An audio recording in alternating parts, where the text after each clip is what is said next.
Hi parents and children, today we are again on the topic congruence triangle, and today we do the rest of the theorems ASA and RHS. So in this and today also we are going to do NCERT class 7 chapter 7 exercise 7.1. But before going to that exercise we are doing two theorems ASA and RHS. So in this theorem, ASA means angle, side, angle. So the side is must in between the given two angles. So A is corresponding to B, P, and B is corresponding to Q. So the side is in between A and B is AB, and in PQ, PQ is the side in between angle P and angle Q. So in this theorem, angle A is equals to angle P side AB. So we write it like this because it is a line segment, is equals to PQ, this line segment, and similarly angle B is equals to angle Q. So by these three principles, angle, side, angle, triangle ABC is congruent to triangle PQR. So what is the sign of congruent? This is the sign of congruent. So it has two signs, equals to and similar. In last year, in class 6, you learned similar triangles.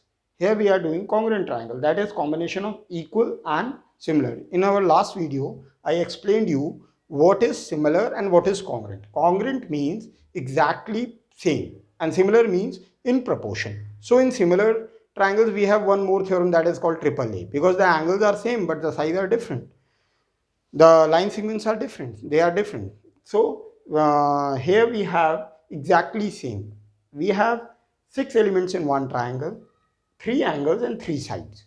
So when we use 3 of them and make the triangle congruent to the another one by these 4 principles, then the triangle become congruent to another triangle. So after getting the triangle, one triangle congruent to another triangle, by CPC, rest of the 3 things are also become same. How? When we proved this triangle is congruent to this triangle, then angle C is equals to angle R by CPCT. What is CPCT? CPCT means corresponding part of congruent triangle. Corresponding part of congruent triangle is equal. What is corresponding part? Angle C is corresponding to angle R. Similarly, AC is corresponding to PR. BC is corresponding to QR. So all other 3 elements are equal.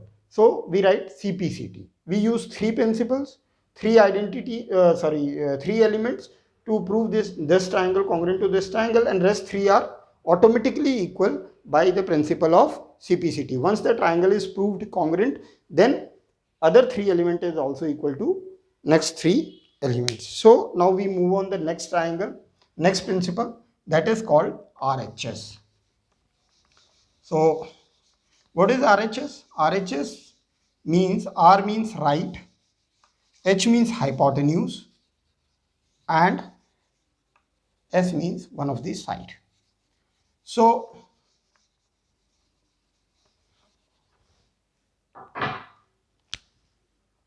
R, H, S. It is only happen in right angle. So the triangle must be a right angle triangle. So what is the symbol of right angle? This. Similarly, the another angle must be also a right angle triangle. So A, B, C and P, Q, R. So the first required element is right angle.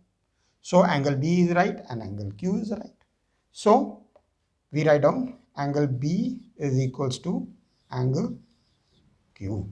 So we write as right angle, hypotenuse and one of the side. So what is hypotenuse? Hypotenuse is always opposite to right angle. Opposite to right angle. Right angle के सामने वाली side को hypotenuse बोलते हैं. These two are corresponding side. These two are adjacent side. but this is hypotenuse. So opposite side is always hypotenuse, and this is the longest side of the right angle triangle. So you have to always remember what is hypotenuse. Hypotenuse is the longest side of the right angle triangle, one thing, and another thing, it is just opposite to right angle, that is hypotenuse, right? And what is side? In side you have to take the adjacent side. What is adjacent? Your neighbor. Who is neighbor in this triangle of right angle? So angle B ka neighbor is BC and AC. So one of the side, whether this one or this one, it doesn't matter ki this one is equal to this one, it doesn't matter. We tilted this triangle, then this become base and this become opposite side. But now this is base, this is height, and here it is base and it is height. So it doesn't matter which side is it, whether it is equal to this or this, this is equal to this, doesn't matter. So one of the side must be equal. So what is hypotenuse? Hypotenuse is AC is equals to PQ, and the side BC is equals to PQ. So this is right angle, this is hypotenuse, and this is one of the side. After getting this, we write down triangle ABC is congruent to triangle PQR.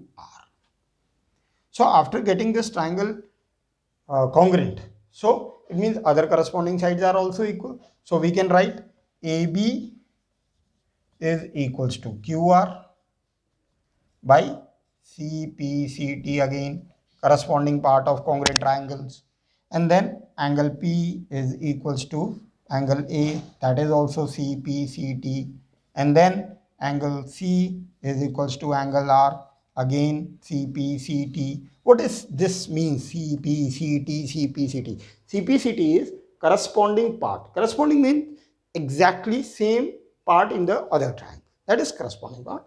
And what is congruent? Once the triangle is proved congruent. So when we are using, after using the three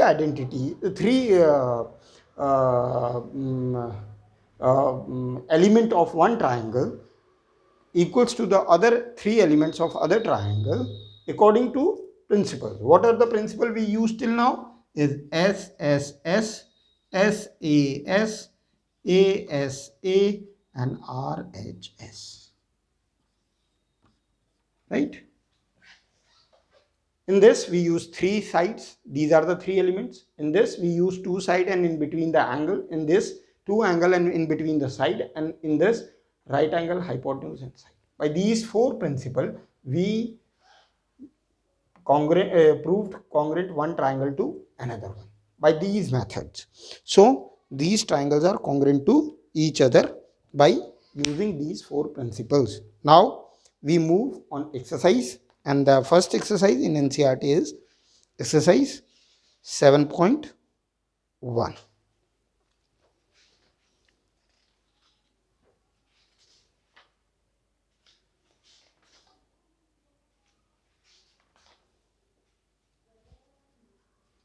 So in 7.1,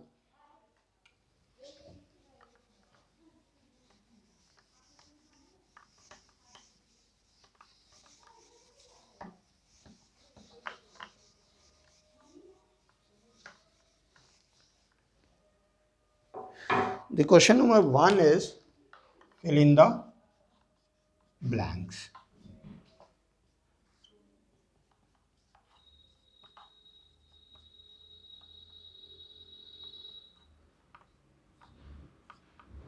If you are using some other book like R.S. Agrawal and R.D. Sharma or some other book which are provided by your school, you can ask question from that also in that box, in comment box, and I reply you. So now we are going to like NCERT, because this is the most common book which is used in public school also and in government school also. So this video can help poor children also. They also get the concepts clear, and they also become genius in maths if these concepts are understood by them. So the first question in 7.1 is complete the following statement. Two line segments are congruent if. So here he is not asking about the triangle. He is just asking about the two lines. Means if this is a line AB and this is a line CD, when they are equal, if this is big and this is small, then they are not equal. When they are equal, if the length of the triangles must be same. Suppose this is also 3.5 centimeter and this is also 3.5 centimeter. So then they are equal. So when we call them congruent, when their length, measurement of length is equal. So this is 1A. So I'm not writing the answer. I'm just explaining you the concept. So you will understand this, and if the question is asked in any twisted language, you can reply if the concepts are clear in your brain. So the next is, among two congruent triangle, one has a measure of 70 degree and the measure of the other angle is dash. So what do you say? If the two triangles are same, right? One has measure 70 degree, the other must be measure of 70 degree. Agar if the angles measurement are different, so then they are not congruent. What is congruent? Means corresponding part of congruent triangles must be equal. So the corresponding part of one triangle is equals to corresponding part of another triangle, then the triangle is said to be congruent. So you have to remember this when both are equal. So I am not writing the degree, I am telling the concept. So you don't there is no need to write this one. Here you have to write the measurement, here you have to write the measurement of the angle, first given angle, accordingly you have, but I'm just writing the concepts when they are both are equal. And what is C part? He says when we write A is equals to B, that actually means is, when we write A equals to B, then it means that the measurement of angle A must be equals to measurement of angle B, right? So if we draw these triangles A and here V is B, so if this is equals to this, then they are equal. So this is the third concept. So in first you have to write measurement of length must be equal, and here you have to write 70 degree measurement, and here you have to write measurement of angle A must be equals to measurement of angle B. Now I think this must be clear to you, and now we move on question number 2. What is question number 2? What is this? Give any two real life example of congruent shape. Congruent shape, he is not asking you the question from triangle, he is asking you to question of congruent shape. Congruent means exactly same. So all four wheels of a car is same, so they are congruent.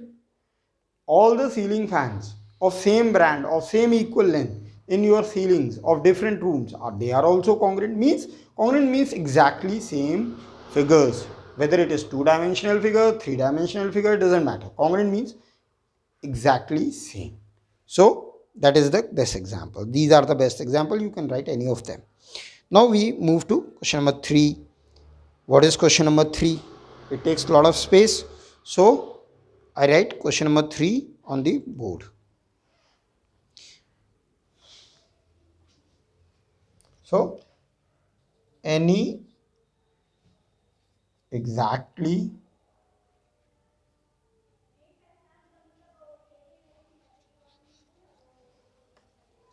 any congruent shape. Not exactly word is not mathematics word, so we write congruent instead of that. So you think about that before writing replying the question number 2. Now we move to question number 3. We have a small board, so we rub the previous question. You can rewind the video and check it again and again. So question number 3. Here is saying one triangle ABC And another triangle FED.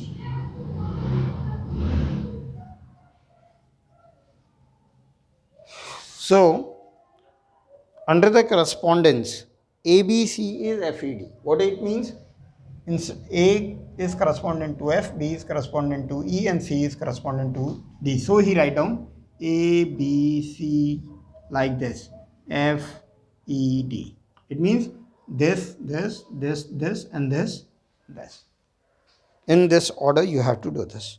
Write all the corresponding congruent part of the triangle. So I tell you previously, in my previous class also, in this today class also, lot of time, that what means corresponding part of congruent triangles are equal. So in all triangle we have 6 elements, 3 angle and 3 sides. So we have to write all 6 elements of one triangle corresponding to another triangle in this reply of this question. What is that? A is equals to F, B is equals to E, C is equals to D. Similarly, AB is equals to FE, BC is equals to ED, and AC is equals to FD. So here we have first element, second element, third element, fourth element, fifth element, and sixth element. So we have 6 elements in one triangle. So these are the corresponding sides of one triangle, which is equal to another corresponding side of another triangle, and so if they are congruent. So now move on question number 4.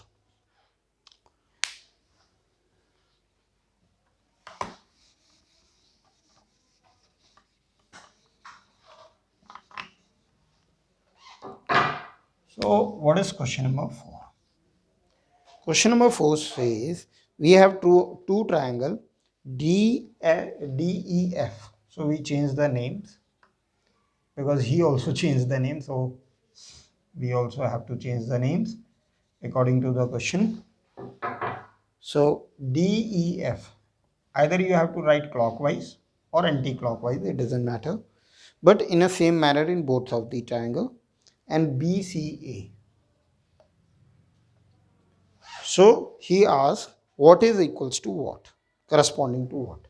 So angle E is here. So what is corresponding to angle E? Angle C.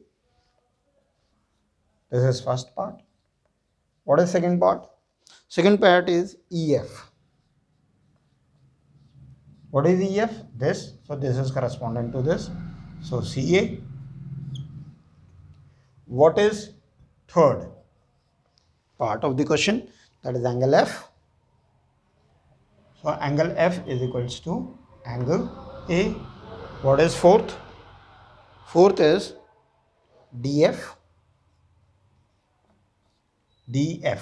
So this one, just corresponding to another one. That is equals to BA. I think this must clear your all doubts about the corresponding angles. And here we finish this chapter, this exercise 7.1. And in our next class, or how much time we have? 10 minutes more. So let's do few questions from exercise 7.2 also. We still have 10 minutes. So we move on to next exercise, that is 7.2. So we start 7.2.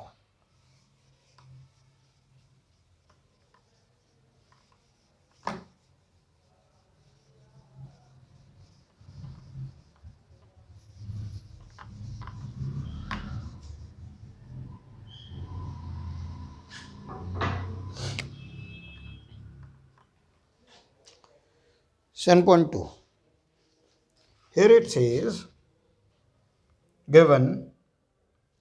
What is given? Given is what is available in question.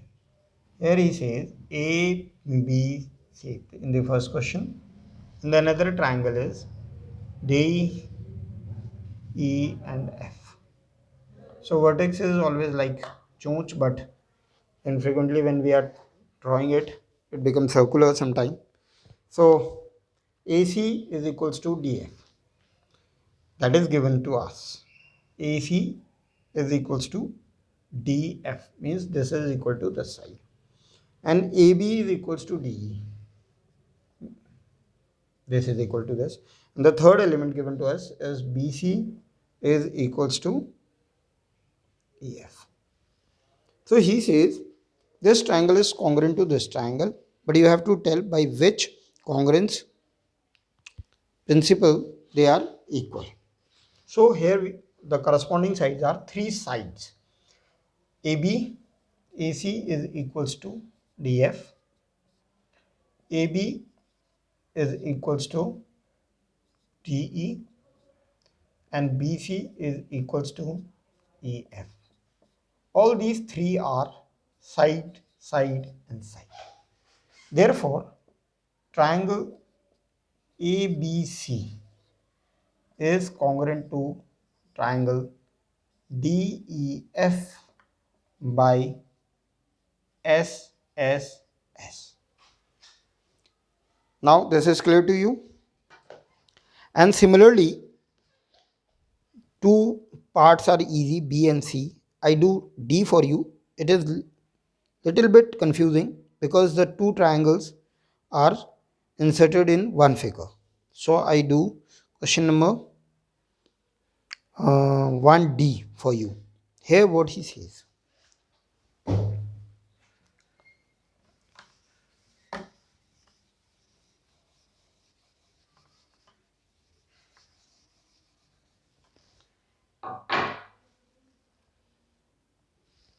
One D.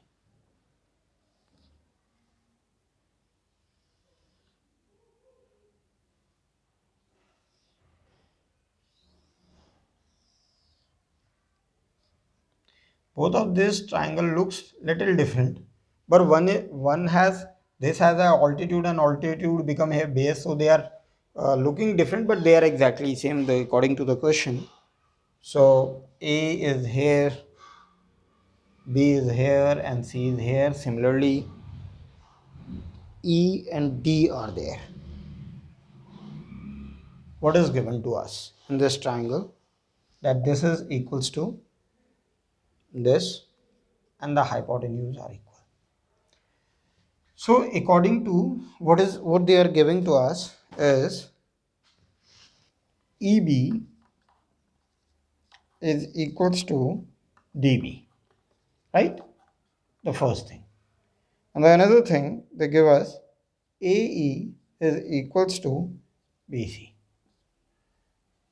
And the third element they give us angle A, which is equals to angle C equals to 90 degree. So we learn in our principal part today only that this is the right angle. So R is here. AC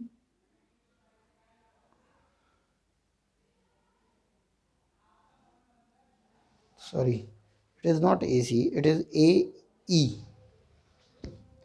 AE equals to BC, that is side, and this is hypotenuse. So this is RHS. So triangle ABE is congruent to triangle BCD by RHS. What they named this triangle? They named this triangle as triangle ABE is congruent to triangle CDB. So by RHS. So here we finish today's chapter. In next video, we do what is left in exercise 7.2 and few questions from R.S. Agrawal and some worksheets that make your concepts clear. And here we finish this chapter congruent triangle. So all of you please comment in the box how you understand the concept. If you have any query, write in comment box, or if you want to ask anything, if you subscribe me, then only I can reply you. How can I know whether you are interested in my class or not? If you subscribe my channel, then only I understand you are interested. Then I make videos for you, not from class 7 and 4 because my daughter is in 7th and my son is in 4th. I make from any class, from 4th, 5th, 6th, 7th, 8th, 9th, 10th, 11th, 12th. In 11th, 12th also you can ask some questions from physics, chemistry also. So ask anything from physics, chemistry, and maths. I make videos for you certainly, and that helps you a lot. Okay, bye. See you.